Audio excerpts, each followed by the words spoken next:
اس وقت روئے ارضی پر سب سے بڑی مجرم قوم 10 کروڑ مغربی پاکستانی. یہ میں ڈنکے کی چوٹ کہہ رہا ہوں اور بہت عرصے سے کہہ رہا ہوں، اس لیے کہ ہم وہ لوگ ہیں کہ جنہوں نے اسلام کے نام پر ملک بنایا.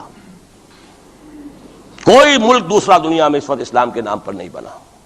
ہم وہ لوگ ہیں پاکستان بنانے کے لیے لاکھوں جانیں مسلمانوں کی کلمہ گوؤں کی گئیں اور ہزاروں عصمتیں لوٹیں اور نہ معلوم کتنی مسلمان لڑکیاں اور عورتیں جو ہے رہ گئی پھر بھی ہمیشہ ہی سکھوں کے پاس، اور وہ آئی نہیں پاکستان اس اسلام کے نام پر. اور کیا کیا ہے ہم نے؟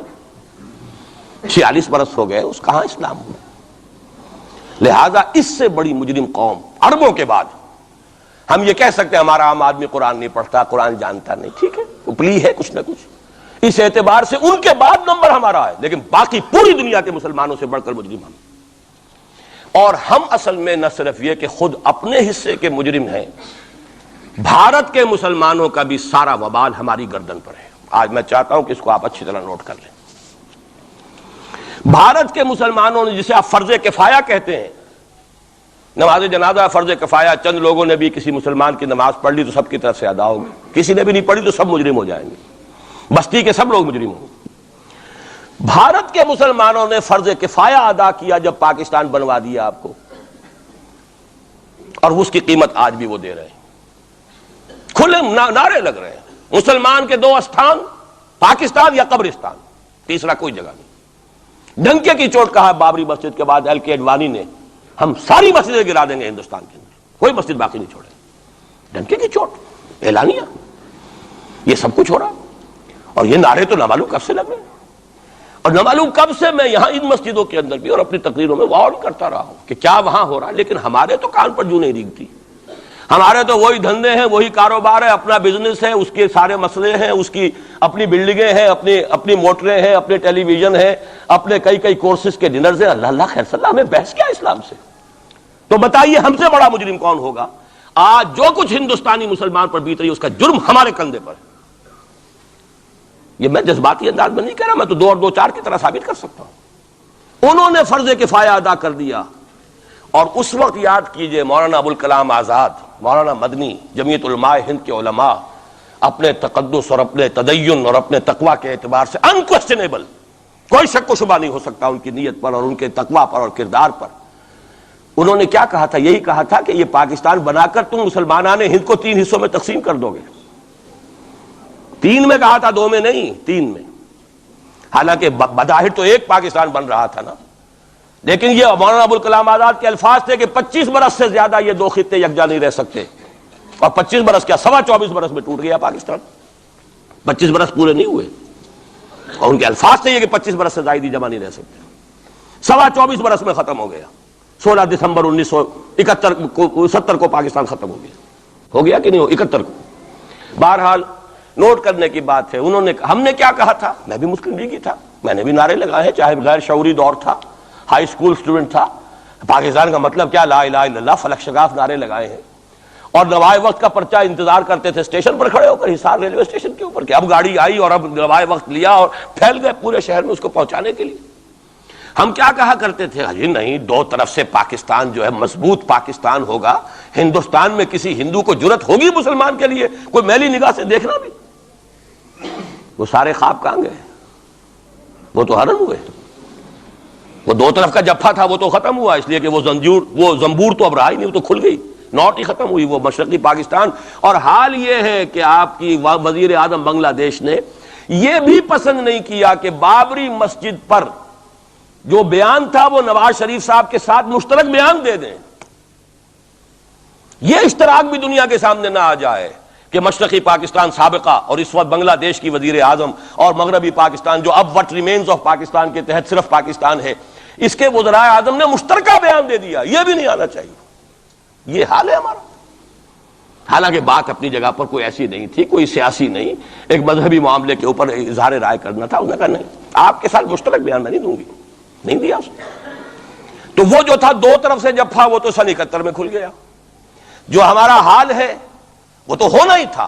یہ ملک بنا اسلام کے نام پر، اس کا استحکام ہو سکتا تھا تو صرف اسلام کی بنیاد پر ہو سکتا تھا. اسلام سے غداری کی، لہذا یہاں تو اب قومیتیں ہیں، یہاں تو اب ایتھنک اور ریجنل اور نہ معلوم کس کس قسم کی اور لنگوسٹک جو ہے نیشنلٹیز ہیں، نیشنلزمز ہیں، وہ جو ایک امت ایک وقت میں بن گئی تھی، ایک قوم مسلم قوم ہندو کے مقابلے کے لیے، وہ تو ختم ہوئی۔ اور حال کیا ہو گیا ہے، اس سے پہلے بھی کبھی کبھی ہندو مسلم فسادات ہوتے تھے، کیا سندھ سے مسلمان نہیں پہنچ جاتا تھا وہاں ریلیف کے لیے؟ کیا پنجاب سے اور سرحد سے مسلمان نہیں جاتے تھے؟ بہار نہیں گئے تھے؟ کیا کانپور کی مسجد شہید ہوئی تھی 1915 میں تو پوری ہندوستان سے مسلمان نہیں پہنچ گئے؟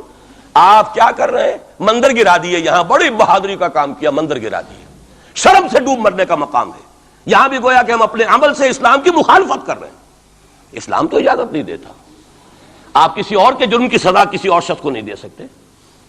ہمارے پاس تو یہ سیکریٹ ٹرسٹ ہیں، یہ لوگ ذمہ وہ اپنے آپ کو منواتے نہیں، لیکن ہمارے تصور سے، اسلام کے تصور سے ذمہ ہیں۔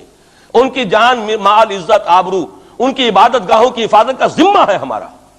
ایک بڑی بہادری کی ہے، ذرا سوچئے تو صحیح کیا دنیا نے سوچا ہوگا، اور نتیجہ کیا نکلا؟ اگر کسی درجے میں بھی بابری مسجد کی شہادت پر کوئی دنیا میں کوئی رائے عامہ ہو سکتی تھی کوئی ہندوستان کے خلاف، ختم ہو گئی۔ جو انہوں نے کیا 10 گنا تم نے کر لیا۔ انہوں نے ایک مسجد گرائی ہے، تم نے اتنے 100 کہتے ہیں، پتہ نہیں مجھے تو معلوم نہیں 100 گرائے کتنے گرائے ہیں، بہرحال جتنے مندر تھے تم نے گرا دیے۔ فرق کیا ہے؟ ایک کردار ہے تمہارا، ایک ہی تمہارا اخلاق ہے، ایک ہی تمہارا معیار ہے، کوئی فرق ہی نہیں۔ بلکہ وہاں تو کم سے کم یہ تو رہا ہے، دنیا کی آنکھوں میں دھول ڈالنے کے لیے کم سے کم یہ کہ فورن منسٹری جو ہے اس نے ریزائن کیا، ہم نے مان لیا جی ہم نہیں کر سکے، ہم مجبور ہیں، حالانکہ سب ان کی اجازت سے ہوا ہے، بلکہ ان کی ملی بھگت سے ہوا ہے۔ لیکن یہ کہ کلیان سنگھ نے فوراً استعفیٰ دے دیا، منسٹری ختم۔ پھر وہ بھارت کی مرکزی حکومت نے اور بھی پارٹیز کو بھی بین کر دیا، اور اس کے بعد یہ ہے کہ انہوں نے حکومتیں بھی 3 اور صوبوں کی توڑ دی۔ وہ تو سرخرو ہو گئے پوری دنیا کی جو رائے عامہ ہے، ہم اس کے سوا کیا کر سکتے ہیں؟ ہمارا ایک دستور ہے، دستور میں جو بھی صوبائی حکومت ہوتی ہے اس کی اجازت کے بغیر ہم فوج بھیج نہیں سکتے۔ وہاں پہ صوبائی حکومت تھی، اس نے ہمیں یقین دہانی کرائی تھی، سپریم کورٹ کو بھی یقین دہانی کرا دی تھی کہ مسجد کو کچھ نہیں ہوگا، تو ہم تو اس کے اوپر ڈیپینڈ کر رہے تھے۔ ہے سب جھوٹ، سب کو پتا تھا جو کچھ ہوگا، اندر خانے ملی بھگت تھی، لیکن یہ ہے کہ کم سے کم انہوں نے فیس سیونگ کے لیے ان کے پاس مواد موجود ہے، آپ کے پاس تو وہ بھی نہیں۔ آپ کے تو اخبارات نے لکھا ہے کہ کارپوریشنز کے ٹریکٹرز جو ہیں گئے ہیں گرانے کے لیے، اور وزراء جو ہیں، ایک وزیر کا نادر پرویز کا تو نام آیا ہے، اخبار میں خبر تھی، ہم نے بھی پڑھی تھی، فوٹو بھی دیکھا تھا کہ وہ خود ہاتھ میں پھاوڑا لے کر جو ہے وہ منظر گرانے کے لیے چلے۔ یہ جو صورتحال ہے جان لیجئے، اس وقت میں آپ کو بتانا چاہتا ہوں ہندوستان کے مسلمان پر تو جو قیامت بیت رہی ہے۔ میں نے اپنا ایک تاثر کچھ عرصے پہلے یہاں شد بیان کیا تھا، رہا ہے میرا تاثر، اور وہ ہے اصل میں وہ لاسٹ سپر جو ہے انجیل میں جس کا تذکرہ ہے حضرت مسیح علیہ السلام نے جو آخری کھانا رفع سماوی سے قبل کھایا ہے اس باغ میں جہاں روپوش تھے اپنے حواریین کے ساتھ۔ تو اس میں یہ الفاظ آئے ہیں، میں نہیں جانتا صحیح ہیں غلط ہیں، وہ ایک علیحدہ بات ہے، کہ آپ نے وہ روٹی توڑی اور کہا کھاؤ، eat and this is my flesh, یہ میرا گوشت ہے، کھاؤ۔ اور اس کو کہتے ہیں وائن، کوئی مشروب ہوگا جو بھی ہوگا، ڈالا کہ پیو، drink and this is my blood. میرا احساس ہمیشہ یہ رہا ہے، اس کے بعد کچھ ماند پڑ گیا، جب یہاں مسلمان نے یہاں مارا ہے اور کچلا ہے اور زندہ آگ میں جلایا، پھر بات ختم ہو گئی، میرے دل کے اوپر سے وہ احساس ختم ہو گئے۔ وہاں ہندو کے ہاتھوں جب مسلمان کے ساتھ یہ کچھ ہوتا تھا تو پھر جب میں کھانا کھاتا تھا محسوس کرتا تھا کہ میں ہندوستانی مسلمان کا گوشت کھا رہا ہوں اور ہندوستانی مسلمان کا خون پی رہا ہوں۔ یہ ہمیں عیش جو یہاں حاصل ہے، جو آرام حاصل ہے، جو ہمیں یہاں پر سہولتیں حاصل ہیں، جو معاشی اس کی کاسٹ پر ہے۔ اس نے آپ کو یہ ملک لے کر دیا اور آج تک اس کی قیمت ادا کر رہا ہے، اور ہم جو ہے عیش کر رہے ہیں، گل چھرے اڑا رہے ہیں۔ یہاں جس کے پاس 2 پیسے ہو گئے برقع اتار کے اس نے پھینک دیا، یہ معلوم ہوتا ہے کہ یہ تو مفلسی کو چھپانے کا ذریعہ تھا۔ 4 پیسے ہوں، اچھے کپڑے پہنے ہوئے ہوں، میک اپ صحیح کیا ہوا ہو، تو پھر برقعے کی کیا ضرورت ہے؟ اور میں نے شاید سنا ہے آپ کو، مجھ سے تو چند لڑکیوں نے یہ الفاظ کہے باقاعدہ۔ میں جب پریکٹس کرتا تھا لاہور میں کرشن نگر میں، تو ایک گھرانے کی، اور مجھے معلوم ہوا کہ ان کے والد انتہائی نیک تہجد گزار، کئی لڑکیاں تھیں بہنیں، ایک ہی تقریباً عمر 200 سے 1.5 سال کی، کبھی وہ آتی تھی کلینک میں میرے تو برقعے سمیت، کبھی آ رہے ہیں تو بغیر برقعے کے۔ تو میں نے پوچھا یہ کیا تماشا ہے آپ لوگوں کا، کبھی بغیر برقعے کے کبھی برقعے سمیت۔ صاف جواب دیا، میں ان کے الفاظ کوٹ اینڈ کوٹ میں ان کے الفاظ کوٹ کر رہا ہوں، ڈاکٹر صاحب جب ہمیں کوئی میک اپ کرنے کا، کپڑے بدلنے کا موقع نہیں ملتا تو ہم برقع پہن لیتے ہیں، اور جب ہمیں موقع ملتا پھر ہم برقع کائے کو پہن۔ تو گویا کہ اس کو چھپانے کا ذریعہ برقع ہے کہ کپڑے میلے ہیں، میک اپ نہیں کیا تو لہذا برقع پہن لیا جائے۔ یہ ہے حال پاکستان میں اسلام کا جو ہم نے بنایا ہے۔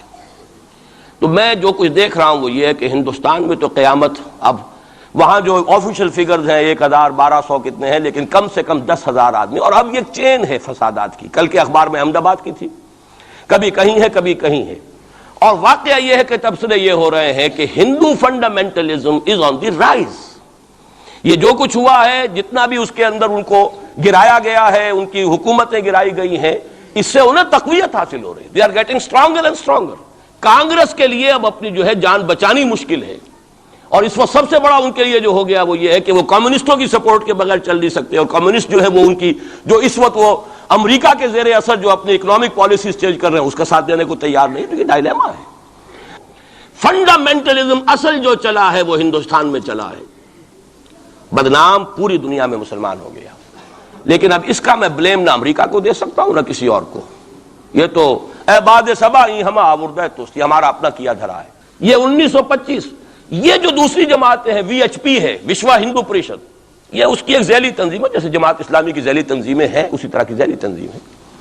آر ایس ایس خود کبھی نہیں آئی پالیٹکس میں، اور 2 مرتبہ تاریخ میں اس کو بین کیا جا چکا ہے ہندوستان میں، چونکہ آر ایس ایس کا آدمی تھا جس نے گاندھی کو ایسیسینیٹ کیا تھا 1948 میں۔ دی پارٹی واز بینڈ۔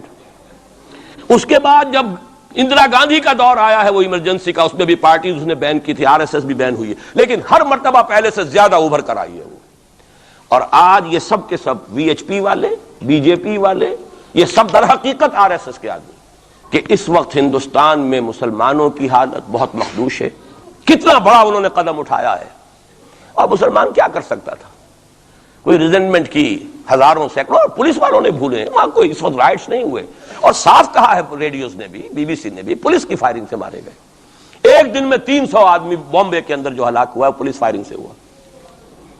کیسے مقابلہ کر لے؟ فوج کا کیسے کر لے؟ پولیس کا کیسے کر لے؟ اس اعتبار سے جو کچھ وہاں بیت رہی ہے وہ تو بیت رہی ہے، جو ہم پہ گزری سو گزری مگر شب ہجراں۔ اب یہ معاملہ پاکستان والوں کے سوچنے کا ہے، جو ہم پر گزرے گی۔ کچھ لوگ ہمارے ہاں بڑے دانشور بنے پھرتے ہیں اور بڑے شوق سے ارے ہندوستان ٹوٹ جائے گا، وہ تو ٹوٹے گا، لیکن اس کے ٹوٹنے سے پہلے تم پر جو آفت ٹوٹے گی اس کا تمہیں تصور نہیں۔ تم سمجھتے ہو کہ یہ جو لکیر کھینچی ہوئی ہے سرحد کی، یہ بچا لے گی، جبکہ اصل مجرم تم ہو، میں ہوں، آپ ہیں، جنہوں نے ان کی کوسٹ پر یہاں عیش کے اپنے ایوان سجائے ہیں، ان کا خون پی رہے ہیں یہاں پر عیش گاہوں کے اندر۔ ہم ہیں اصل مجرم، تو ہم در حقیقت وہ عذاب الہی جو ہے بالکل سر پر آ چکا، اور یہ میں بتا چکا ہوں کہ اول نمبر مجرم مسلمانان عرب، نمبر 2 مسلمانان پاکستان۔ لیکن قوم یونس کی طرح سے ایک امکان ہے کہ ہم ابھی توبہ کریں، روئیں، گڑ گڑائیں، فیصلے کریں، زندگیوں کو بدلیں۔ انفرادی توبہ جب تک نہ ہوگی تو اجتماعی کیسے ہو جائے گی؟ افراد کے ہاتھوں میں ہے اقوام کی تقدیر، ہر فرد ہے ملت کے مقدر کا ستارہ۔ ہماری بیماری کیا وہ کر دے، میں بیٹھا رہا ہوں، میں تو اپنے دھندے، اپنی دکان، اپنا کاروبار، اپنی فرم، اپنا پروفیشن، میں تو اس سے نہیں لوں گا، اور لوگ کر دیں، بہت کریں گے، کوئی تھوڑے سے چندے دے دیں گے، بس بہت ہے، باقی ہمارے عیش، ہمارے کاروبار، ہمارے پروفیشن، ہم اس سے وقت کیسے نکال لیں؟ کیسے ممکن ہے؟ پھر کسی کے ہاتھ میں ہاتھ کیسے دے دیں؟ کسی کو امیر مان لیں، اس کا حکم مانیں؟ جبکہ دنیا میں جیسا کہ میں نے عرض کیا وہاں کیا ہوتا ہے، آر ایس ایس کے اندر اگلا امیر بھی وہ منتخب نامزد کرتا ہے پچھلا امیر، اور اپنے پاس رکھتا ہے ڈکلیئر کر کے کہ میرے بعد یہ ہوگا، تاکہ ٹریننگ اس کی زندگی میں لے لے، اور نظم چل رہا۔ 25 لاکھ اس وقت ان کے والنٹیئرز ہیں پورے ہندوستان کے اندر۔ ہمارے ہاں جماعتوں پہ سپلٹ ہو رہی ہے، ٹوٹ پھوٹ ہو رہی ہے، اور نئے محاذ ایک اینٹ روڑے اور جمع کر کے، لیکن سب کو معلوم ہوتا ہے کہ یہ سب جمع ہوتے ٹوٹنے کے لیے۔